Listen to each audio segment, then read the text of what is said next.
No one came to claim her until the widowed sheriff gave her a room and a reason to stay. The town of Riverside lay silent under the weight of a grey morning sky. The wooden sidewalks creaked only when the wind passed through, rattling a loose shutter or carrying the dry dust of the road across the sheriff's office steps.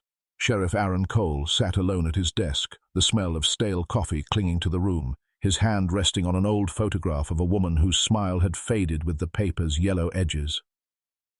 3 winters had passed since the fever took her, leaving him with nothing but silence in a house once full of warmth. He had learned to live with the emptiness, or at least to sit with it quietly. That morning, a knock came not at his door, but at his heart. Outside, a wagon had arrived, its wheels mud-stained from distant miles, and in the back sat a girl no older than 15. Her dress was torn, her shoes thin as paper, and her face pale with hunger and waiting. The driver, a weary man with little to give, explained she'd been left at the station days ago. No one had claimed her, no name pinned to her, no kin waiting. She was simply there, silent, eyes downcast as though bracing for another abandonment. Aaron studied her with the cautious gaze of a man who knew grief too well. She did not speak, not even when he offered her water. Her hands trembled when she reached, but her lips stayed pressed in silence. Behind her quiet, he saw a reflection of his own loneliness, different in form, but cut from the same cloth. The station master had asked the sheriff's office to decide what to do with her, but as Aaron stood there on the steps, he felt the weight of a decision that was not written in any law book. The town moved around them, curious eyes watching from behind curtains. The girl sat with her hands clasped, her posture rigid, her silence heavier than words. Aaron understood then that this moment was more than duty. It was a test of whether he would walk past another broken soul or let his heart open to a pain that might cut deeper than the one he already carried. The choice lingered in the air like the morning chill, quiet but pressing, demanding to be made.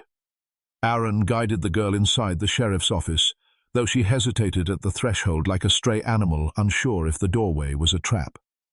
She clutched the thin shawl around her shoulders as if it were armor, her eyes flicking to the corners of the room, the chair, the stove, the worn badge on his chest. She did not sit until he motioned firmly, and even then, she perched on the edge, back straight, as though ready to flee at the first harsh word. He studied her quietly, the way he used to study prisoners brought in after long nights of running. But she was no outlaw. She was a shadow of something fragile, carrying wounds that were invisible but real. Her silence unnerved him. Most children, even the broken ones, spoke a little, if only to ask for food or warmth. She offered nothing. Not a name, not a word. Only those wide, hollow eyes that seemed older than her years. Aaron felt a memory stir, sharp and unwelcome.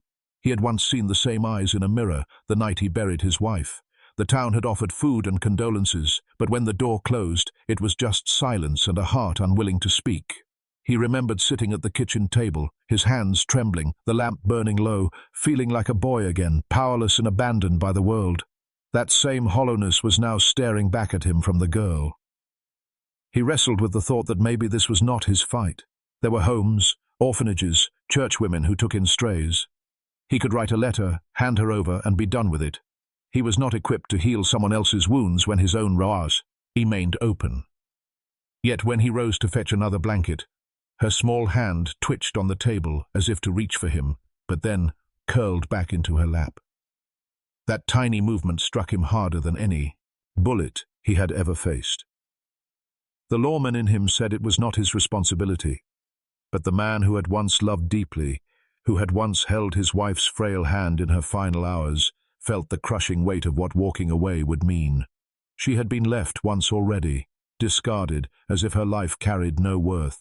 To let it happen again under his watch would be a crime greater than any he had sworn to fight. Aaron stood still in the quiet room, the fire snapping in the stove, dust motes floating in the slant of light. At last he pulled the chair closer, setting a piece of bread on the table between them. She did not take it right away, but her eyes flickered with something almost human again, hesitation giving way to a spark of trust. That was the moment he decided. Though no words passed his lips, he would not walk away. He would give her a place, even if it broke what remained of him. The next days passed with a heavy stillness. The girl remained in the sheriff's small house behind the office, moving like a shadow through the rooms. She slept curled on the cot, ate only when urged, and never spoke. Yet her silence was not empty. It was guarded, carrying secrets too sharp to spill. Aaron felt it each time her eyes darted to the window at night, or when she flinched at the sound of boots on the porch. Someone had taught her fear, and it was not the kind that fades easily. On the third evening, the station master rode into town, his face grave. He told Aaron that 2 men had been asking about a girl left at the depot.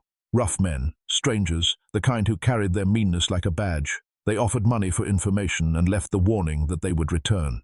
Aaron's stomach tightened. Suddenly the girl's silence was no longer just sorrow. It was survival. That night, as he sat at his desk with the lamp low, he tried again to reach her. "They'll come looking," he said softly, his voice steady but not harsh.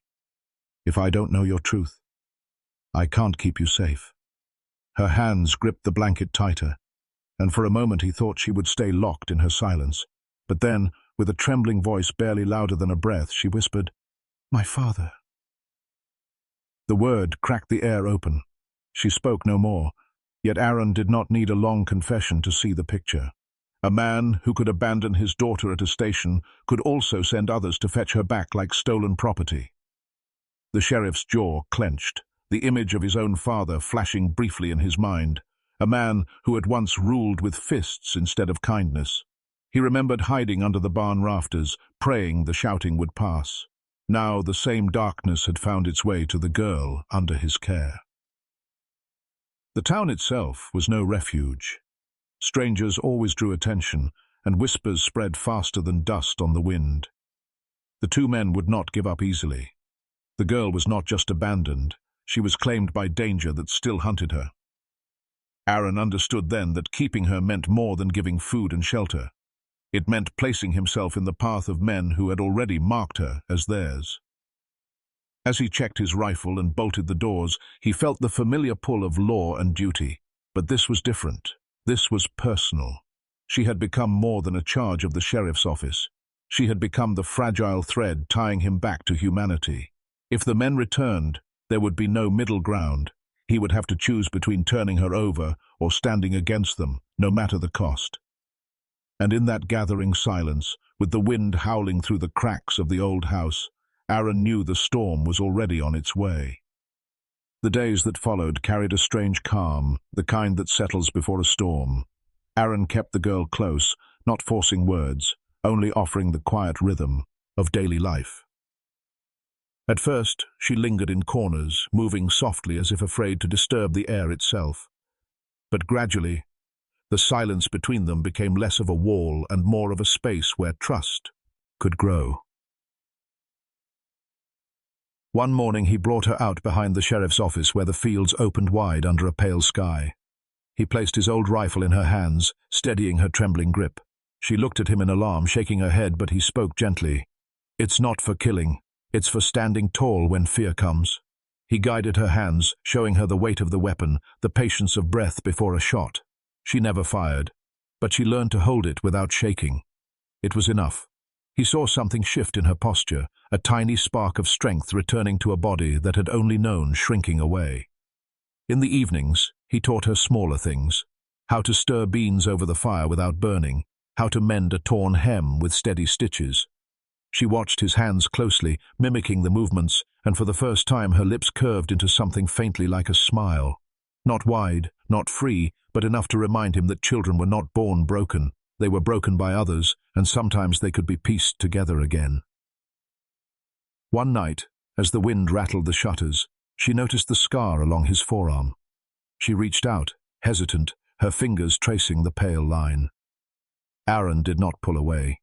He explained softly that it came from a fight long ago, back when anger had ruled him more than reason. She listened without words, her eyes holding the weight of his confession. Then she lifted her sleeve just enough to show the faint bruises fading on her arm. No words were needed. The truth passed between them like firelight in the dark. Both carried wounds, both had been hurt by hands that should have offered love. From then on, Their silence was different. When she set the table, he poured the water. When he chopped wood, she gathered kindling. When he left the office for rounds, she kept the lamp burning until he returned. These were not grand gestures, but they were the small threads of belonging, woven day by day into something neither of them had expected. On the sixth evening, as they sat by the fire, the girl leaned her head lightly against his shoulder. She did not speak, but Aaron felt the weight of it more than any words. It was trust, fragile and new, laid at his side like an offering. He did not move, did not breathe too hard, only let the moment settle deep into his bones. For the first time in years, the house felt less like a tomb and more like a home. It was the stillness before the coming storm, but for that night, it was peace. The peace ended on a night when the moon was high, and the town lay hushed beneath its silver glow. Aaron woke to the sound of hooves pounding hard against the dirt road.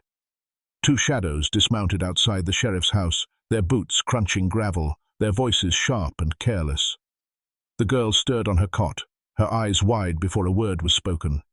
She knew them. Her trembling said it all. Aaron stepped outside, rifle in hand, the lamplight spilling across the wooden porch. The men stood waiting, rough-faced and smelling of whiskey and dust. One tipped his hat mockingly. "Evening, Sheriff. We've come for the girl. Belongs to her pa. Man doesn't take kindly to his property running loose." The words cut deep, colder than the wind. Property. They spoke of her as if she were cattle, not flesh and blood. Aaron felt the girl's gaze on his back through the crack of the door, her silence begging for an answer. His chest tightened with rage he had not felt since the war. "You'll not find her here," Aaron said evenly, though his finger tensed near the trigger. The taller man smirked, lifting his coat just enough to show the revolver at his hip. "Best step aside. Ain't no business of yours." The standoff hung heavy, the night air brittle with the promise of violence. Aaron's mind raced. If he fired, blood would spill, and the town would wake to a lawman breaking his own peace. If he yielded, the girl's fate would be sealed in cruelty. His heart thundered, torn between duty to law and duty to the soul trembling in his home. Then came the twist. The shorter man, face scarred and eyes sharp, stepped forward and said low, "Sheriff, you know her pa, don't you? The same man you hauled in years back for beating his kin half to death. He swore revenge, said he'd take something precious when you weren't looking. Seems he found it." Aaron froze, the ground tilting beneath him. This wasn't chance. This was vengeance dressed as fatherhood. The girl had not just been abandoned, she had been left as bait, a cruel message meant for him. The shame of it seared through his chest. With steady breath, Aaron raised his rifle higher. "Tell him this," he said, voice sharp as steel. "He'll take nothing from me again." The first shot split the night, the taller man stumbling back with a cry. Chaos erupted, gunfire flashing, smoke burning the air. Aaron moved with the precision of a man who had seen too many wars, shielding the doorway with his body. A bullet grazed his side, hot pain ripping through flesh, but he stood firm, firing until silence swallowed the street. When the smoke cleared, one man lay dead, the other crawling into the darkness, leaving a trail of dust and curses. Aaron swayed on his feet, blood soaking his shirt, but he stayed upright until he was certain the girl was safe. Only then did he let the rifle lower, his breath ragged, his life hanging by a thread he had chosen to risk for her. Inside, the girl pressed her hands to his wound, her silent tears falling fast. Aaron met her eyes, pain blurring his vision, and whispered, "You're not alone anymore." The night settled into an eerie quiet after the gunfire faded. The smell of smoke and gunpowder clung to the air, mixing with the sharp tang of blood. Aaron leaned heavy against the doorframe, his breath shallow, his shirt soaked through with crimson. The girl knelt at his side, her small hands pressed firm against the wound as though sheer will could hold his life inside him. She did not cry out, did not speak, only let silent tears carve paths down her dirt-streaked cheeks. The street outside was littered with the stillness of what had passed. One body lay sprawled in the dust, unmoving, while the other had vanished into the darkness, leaving only hoofprints to mark his retreat. The town had not yet stirred. Curtains remained closed, lamps unlit, as though the whole world had held its breath and chosen not to witness what had unfolded. The weight of the moment belonged to Aaron, and the girl alone. He pushed himself upright with a groan, every movement a battle.